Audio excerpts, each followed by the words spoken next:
the things that I always felt a lot of pressure to do, right? It's this idea of achievement, but also among my peers, it was this idea that we were all sort of in this rat race and we were always comparing ourselves to each other. And, oh, this friend or that friend is doing this many extracurriculars or taking that many classes, and they're maybe achieving so much.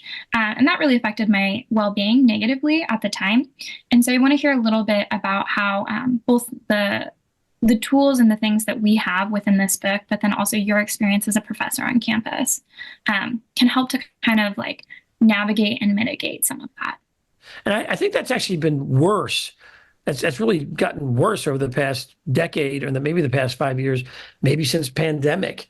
Like that, there's just a sense of tension, and the truth is that's not healthy. We know mental health has suffered because of it on campus. We know students are stressed and they're dealing with depression, et cetera. So yeah, no, it's a huge issue. And it also kind of touches on something that we've tried to do with the book for a long time. There are lots of books out there that help you get into college or help you maybe even talk about life in college. It's great. There's many good books out there. What the Freshman Survival Guide has always done since the beginning is we've considered it a holistic guide. It's meaning the mind, body, and the spirit. It's not a religious book, but we take all of those aspects of the human being seriously. Because college is a time for asking questions, all types of questions, from little questions such as what should I be studying this semester? Who should I room with? To big questions of what do I want my life to be about? What do I want my life to mean?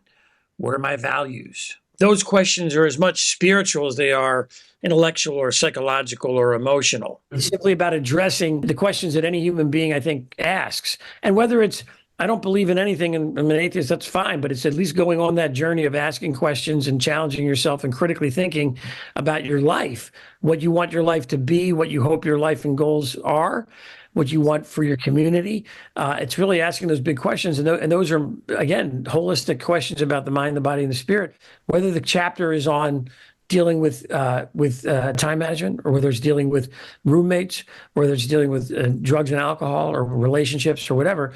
Every chapter has the voices of students who have been through the issues before, and professionals on campus, counselors, et cetera, professors, as well as residents, life people. But we also include the voices of campus ministers from every faith tradition you can imagine from schools all around the country.